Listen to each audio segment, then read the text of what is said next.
Manever I say ma PENDREAM TV. PENDREAM TV there, I see them yopo. When you heard the story about the KNUST, which actually came out on 29th of September, of October, yes. Good morning to our viewers. The first thing that came to mind was this guy is a beast and must be put away. I felt like, how could you do this? If it was your daughter, would you do that? And looking at his face, somebody who looks really matured, which means that he has children of his own. So how could you behave that way?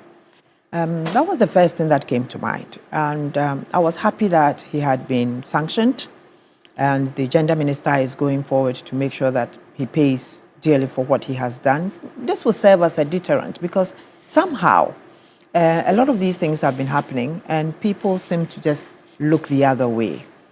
But there are so many reasons why we should talk about this issue. This was just one of the many that is out there. Before we can speak of how to, let's see why. We are now in a society that I would say that discipline is very lapsed. We don't have discipline in our schools. We don't have discipline in our homes. Children go to school now, you cannot discipline them. You cannot even raise your voice, then it becomes the same as civil society. We are harassing the children. We are abusing them. We are removing their rights and all that. This has given the children some form of strength to be able to do all manner of things. Social media hasn't helped. They're learning all the negative things.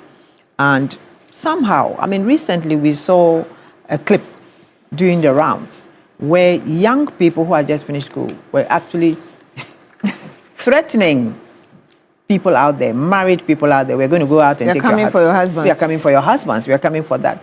It's not new. It isn't new. When we're growing up, you know, we had that. I'm in Baye, you know, they used to say that, but it wasn't like the way they now say it with bravado. They look at it as a normal thing. No shame. No shame. No shame. And it's been going on. I mean, year upon year, we are seeing it. We are seeing even activities happening between students and students in the classrooms. We are seeing all manner of indecent behavior. But why? Our society. Look at us. Look at the way we present ourselves.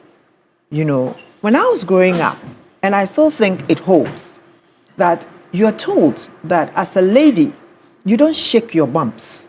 It's completely vulgar to go shaking your bumps. Today, it's accepted. It's a norm.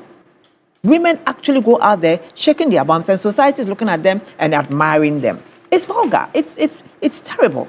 Then you see us pop our breasts, then shine them. Even now, it's taken a low turn because I think people spoke a lot about it. But those are the things that are happening. So many things we are doing as adults and as young people, you know, adolescents. They learn from us.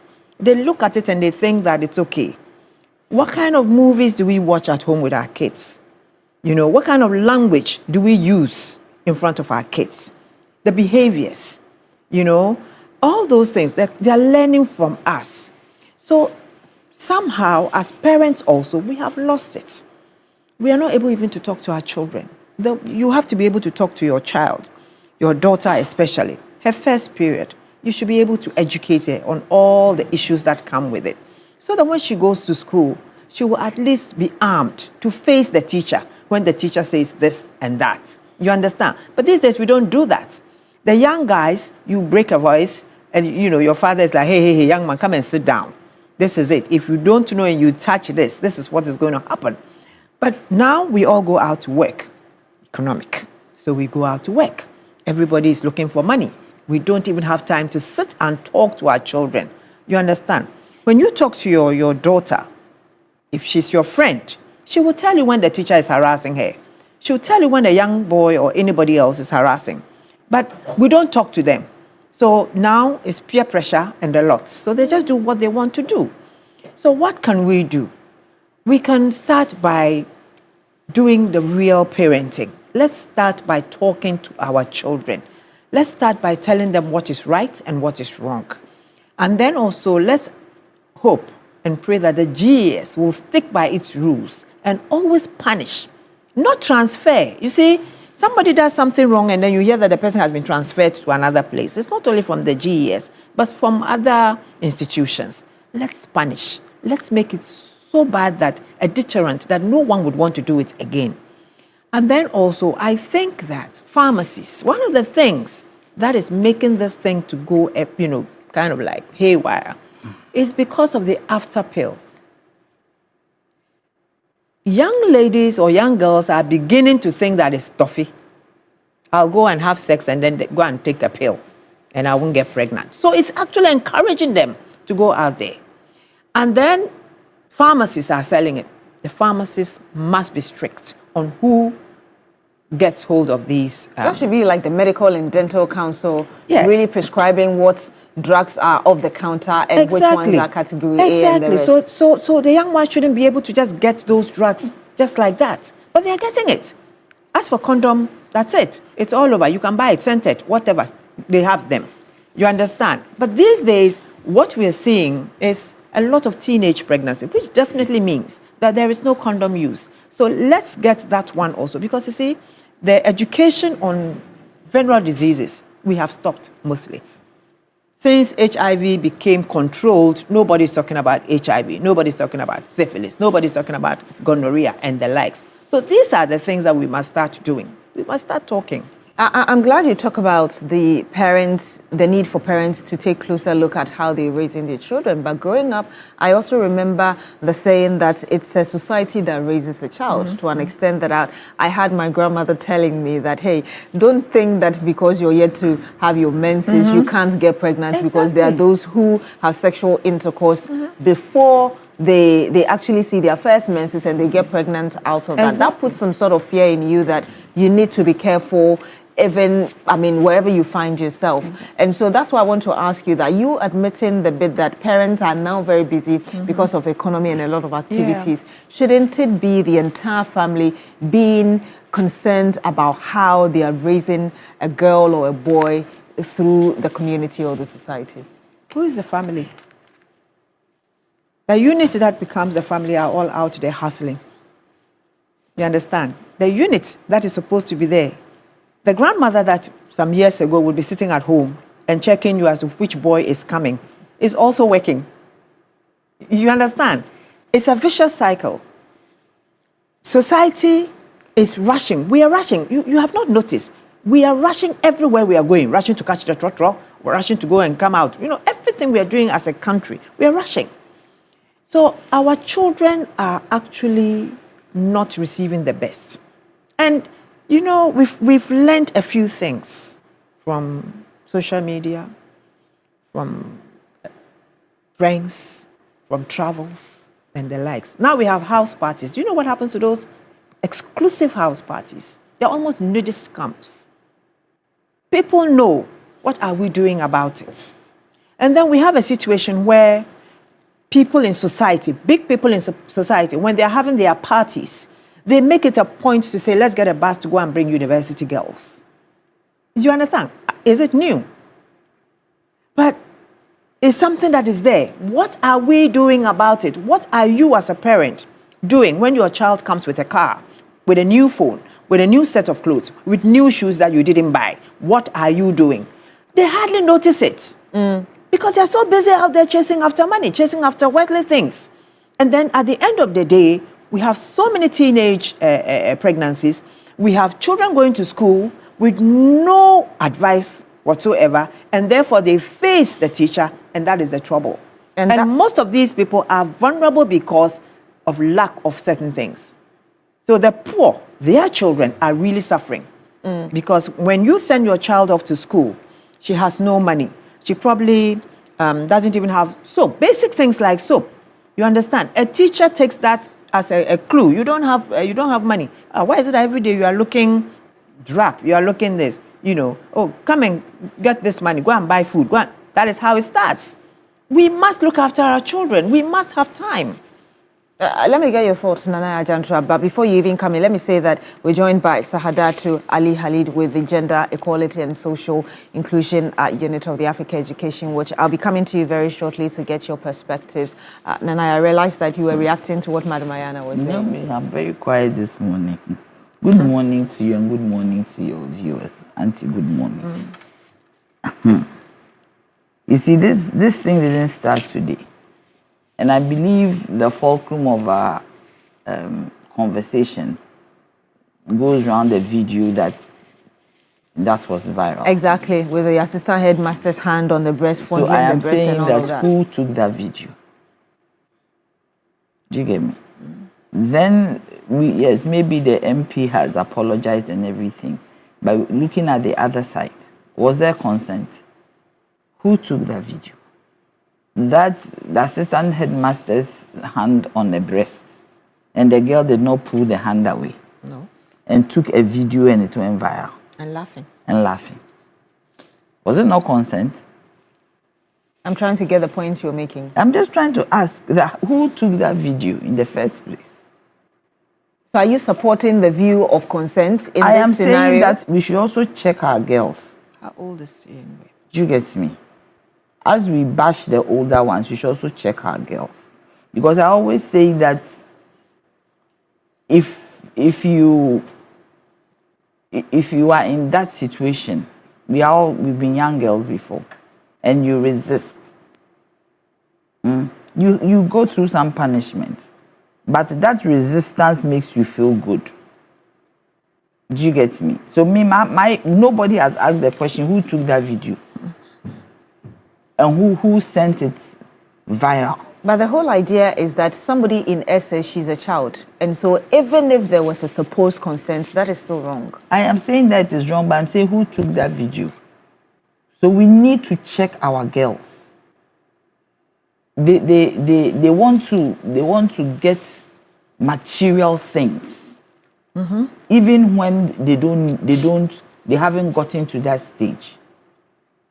Do you get me? They watch social media videos and they see luxury out there. This social media is not helping us. So they see all these, some people will just flaunt their houses, some are AI generated, and when they see them, they become greedy. But we need to also, before a child goes to school, we need to also educate them. I want to say that this practice has not been there today. Teachers, male teachers, trying to sleep with female students. It is not today. Not to also talk about their own mates who rape them. And they don't talk about it. Beatrice, you see, everybody is talking about teenage pregnancy. Me, that is not my worry. Teenage pregnancy, you give birth to a human being. If you are serious, you go back to school. But if you contract HIV, you are doomed. Or syphilis. There is this, a doctor friend of mine said a young girl came to her and the girl looked wasted. Very beautiful girl. All the symptoms pointed to HIV, but she was praying in her heart that it is not it, but maybe something else. She did the test and that girl had HIV. She said she just could not, when she saw the results, she could not stand it. And you know the number of girls getting HIV these days? They are vulnerable. Nobody is watching their way. I also blame the headmasters. When they get the position as headmasters, they just sit and don't look. You see, when you have a lecturer's teacher, you should be able to see somewhat that this is a lecturer's one. So you need to deal with it. So if you're a headmaster of a school and you are not doing monitoring, finding out what is going on, house mistresses, house masters, instead of always being, the word is not coming, but being like people who are always on the children, beating them, shouting on them, you need to speak to them, put them in a corner, find out what is happening. If a child is in school and the child is not doing well, the child is not happy, as a house mistress or house master, you should know. You see, we are even talking about the ladies. What about the men? With all this homosexuality going on, what is happening to our boys? What is happening to our boys?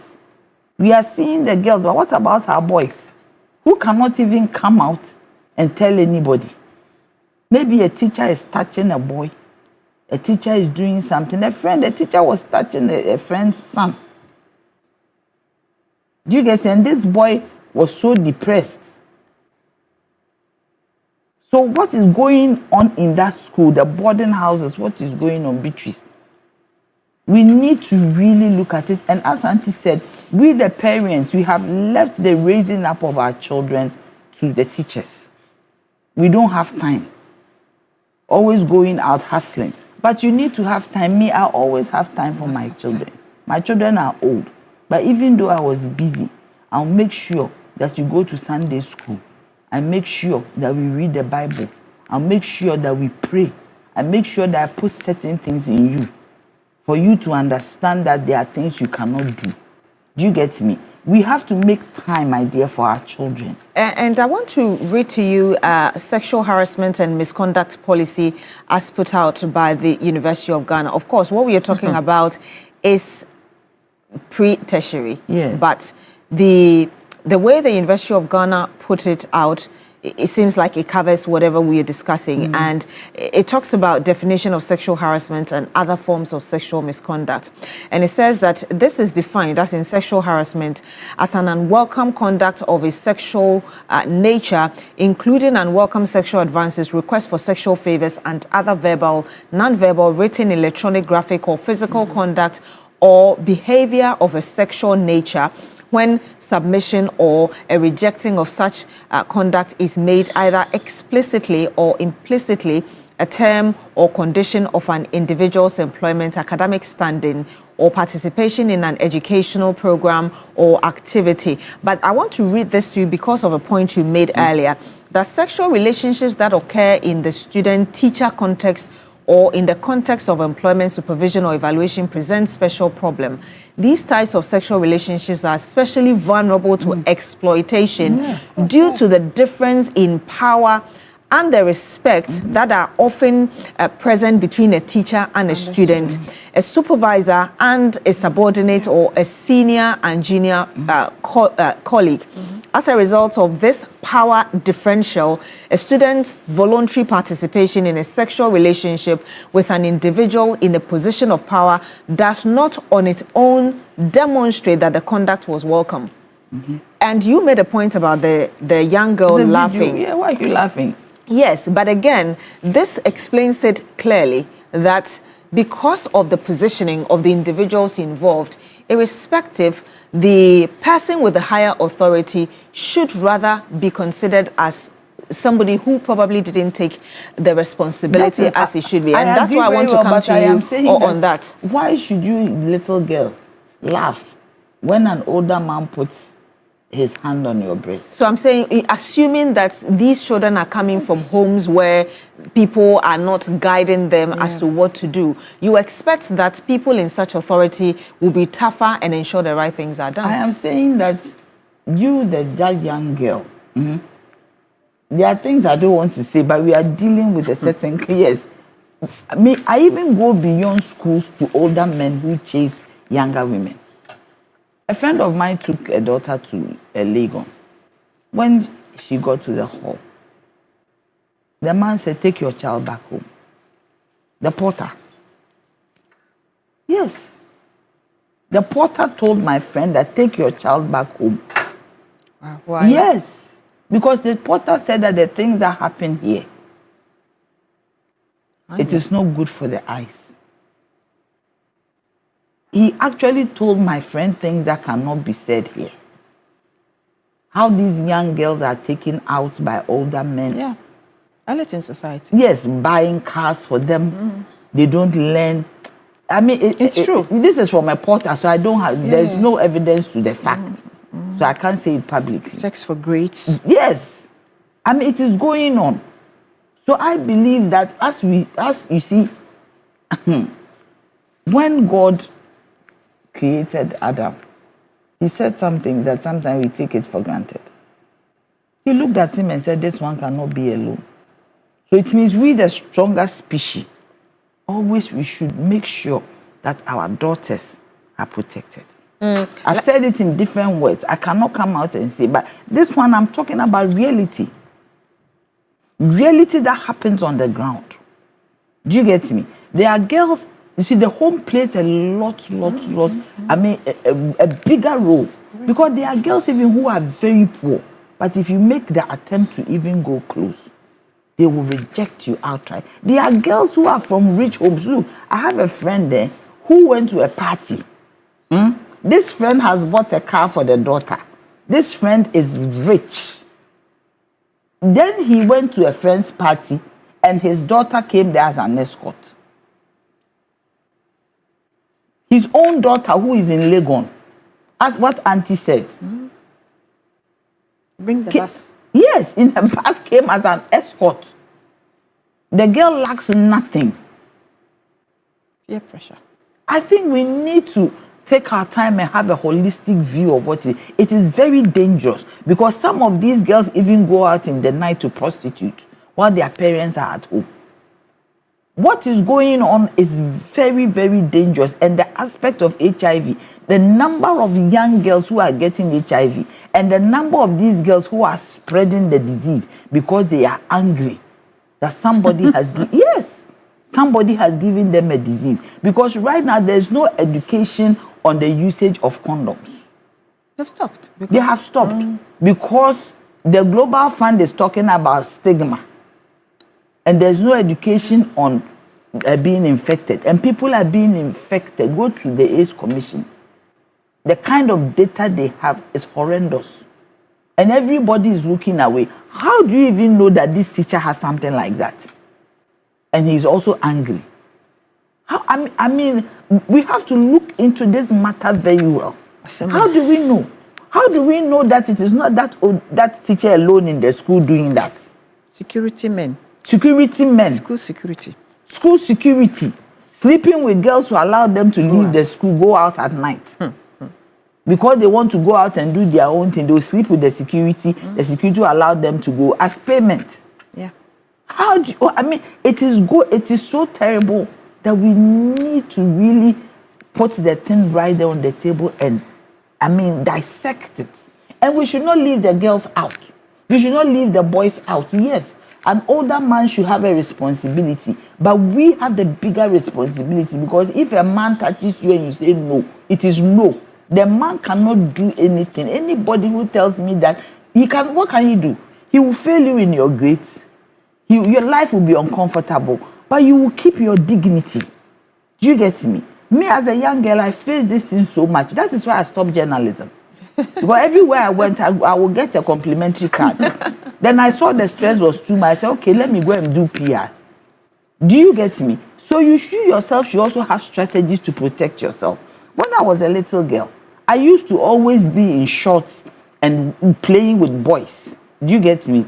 Always with the boys fighting. Tomboy. Yes. My grandmother called me and said, Nanaya, Achempem, you are a woman.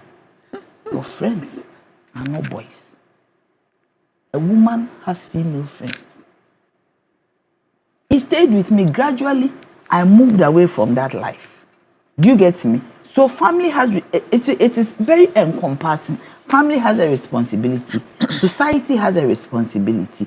Government has a responsibility. Do you get me? Schools have a responsibility. Universities, even primary, the other one, the GHS. It is going on. Yeah.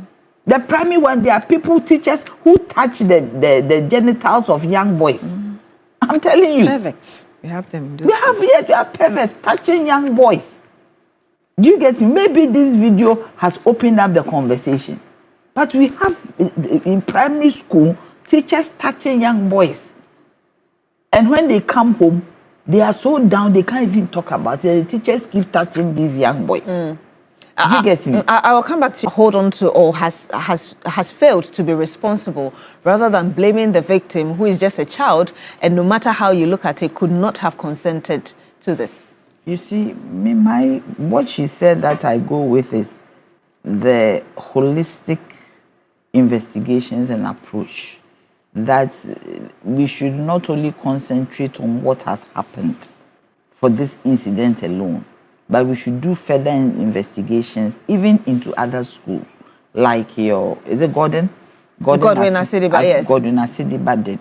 And that is another school we are talking about. So it means that this action is very invasive. Do you understand me? It is all over the place. I don't know which school Godwin went to or which town or city. So if that place, it is also happening, and then we need to really look at it. You see, number two, when this person is sacked, he goes to another school, right? Maybe he'll go to a private school. KNUST is a public school. Maybe he goes to a private school and finds a job to teach. And it continues. Yes. Why don't we do, I don't know if some security checks are done when teachers are employed. Maybe we have to look at their background. Maybe he has done it in another school before and he was caught. And now he's risen to the level of an assistant headmaster, right? Throughout the process, maybe he's been doing this. It is not like he's done it only once. But I do not think that anybody is talking about only the victim. We are talking both sides in the argument. Do you get me? Whichever male, adult male is involved in these actions, they have to be dealt with. But we also have a responsibility as girls and women. Do you get me? We cannot say that because we are victims. And I don't want anybody to even call us victims. Because we also have a responsibility to say no. When these men, the older men, come onto us, we should also have our own actions to protect ourselves. You could even report to maybe the school prefect, somebody. Talk to your mother.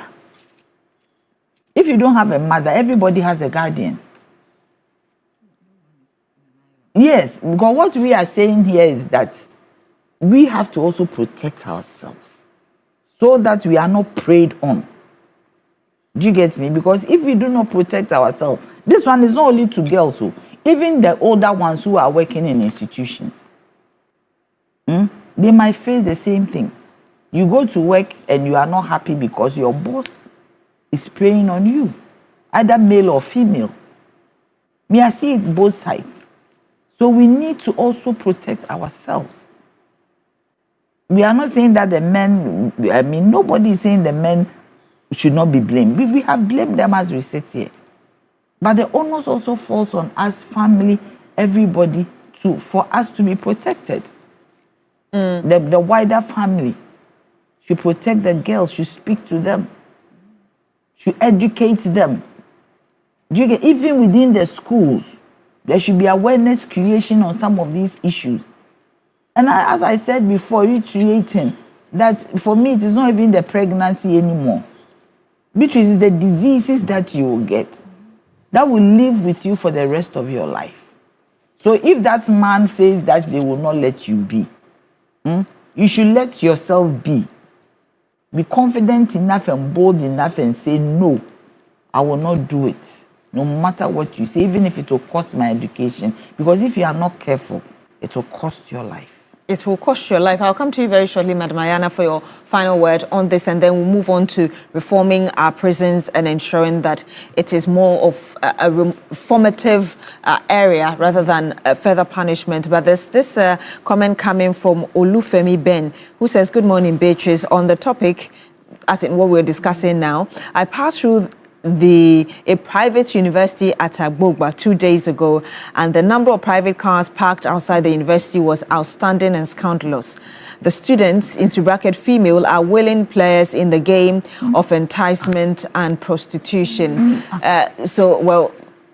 That's your view. We don't have that evidence to that fact maybe that those cars belong to the student, and even how they got the maybe cars. Maybe they are workers who are doing. Yes. So, but let me get your final thought on this before we move on to. They are migrating from the senior high schools to the universities. When I was talking about the shaking of buttocks and things, it's twerking. We see them all the time on social media, females, young girls twerking. And for me, that's vulgar, you understand? And when we are talking about parents, we are not necessarily, there's no one person that is in an island. You must have a guardian, you must have somebody to be able to talk to you. Even a next door neighbor who is not related to you sometimes can call you and tell you that, give you some advice, you know. But all that being said, what I want to know is, how do we even select headmasters and headmistresses, people to head schools? Do they go through any form of profiling? Do we have any form of psychological tests to see what kind of people they are to go and head schools? Because you see, I think that things seem to have changed. Years gone by, when we used to carry books to go and give to teachers or headmasters in their homes, these things were not there. Because somehow, those headmasters knew their jobs, they knew their duties, that they were guardians of those children that are in the school with them. So what we are seeing in schools is a reflecting of the society. Yes. The deterioration of morals in our society. It's the fact that today the girl child unfortunately sees sex as normal. It's nothing, it's not sacred anymore. You understand? And it's because of the way society has done it. They're so, used to seeing those things. And the mobile phone. Discipline on the use of the mobile phone. Mobile phones are also one of the things, because sometimes when you even hold it, you want to record all manner of things. Do this and let's record. And even though there are regulations that mobile phones should not be used in schools, they cannot, the schools are unable to actually, hold this policy. You still find students holding mobile phones. And it encourages these kinds of things. If there was no mobile phone, maybe we wouldn't have seen this and probably brought it out. So somehow, we need to be able to, as parents again, I think that it should start from the home. It should start from the home. We should talk to our girls. There's a statement coming from Idi Amin. Says, good morning. Why do we always wait for something to happen before the institution starts to work? These schools do not have this institution helping the teachers to work well. We need to counsel the schools. Okay, so I'm trying to get clarity on what you sent me, but basically saying that we should be proactive rather than reactive. There's another one coming. Okay, there's no name, but it says, Auntie, this menace of sexual exploitation is all over. In the security services, banks, ministries, etc., traditional setting, etc., commanders are cowing young police women into submission. CEOs are subjugating their female workers. The DCs are forcing their female subordinates into sexual activities with them. Even chiefs do the same. Okay, so we don't have evidence. Again, I'm just reading what you said to us in your opinion. Yes, maybe a piece of land. For the employed adult females, they are cowed, but the juveniles, their innocence is exploited. Yes. It is a big fight we have started, and we must fight it to the end. Thank you very much for sending us your views. But I want us to move on to the bit about the prisons and the fact that we had that information coming through. 1 cedi, 80 pesos as feeding fee to now 5 cedis. Yesterday, my colleagues and I right here were just doing the calculation in terms of the percentage of increment, and it was over 100%. But there's still that concern that it may not be necessarily adequate to deal with all the challenges we have, even including reforms that we need within our prison service. Of course, we know the data that is already available about how overcrowding in our prisons is even posing health issues for them. Institutions that are supposed to accommodate about 10,000, now over 15,000 and more. And now we're having the feeding issue as well. Perhaps I should start with you, Madam Nanaya Jantua, on this step and what we further need to do to ensure that our prisons are more corrective than adding further punishment to people who are already there. Beatrice, thank you very much, and I'll congratulate His Excellency John Dramani Mahama for this move and for the government that I work for, that this is a very good one.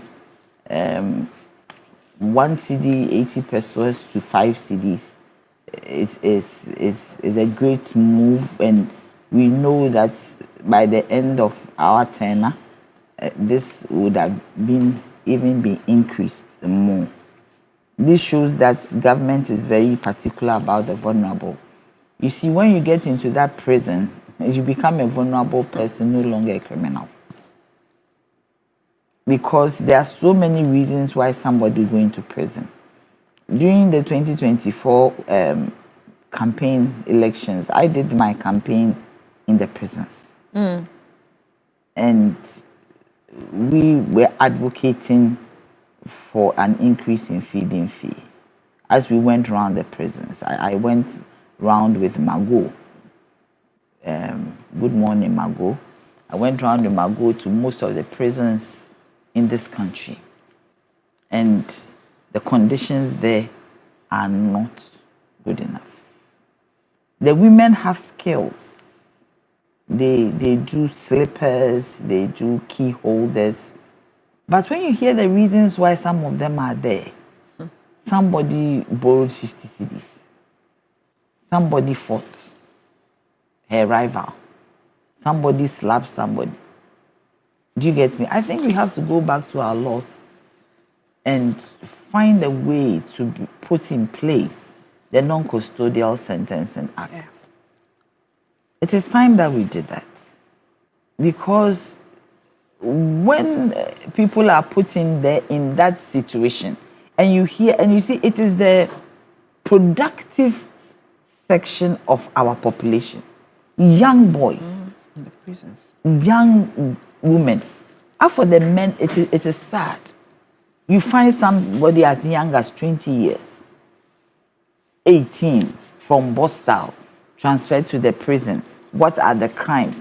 Some of the crimes you just cannot comprehend. And you see in their faces they have lost hope. I think the reformative part of the prisons, we should start igniting it. Because they are there and they don't feel any hope. There was a young woman that I encountered. She was alone.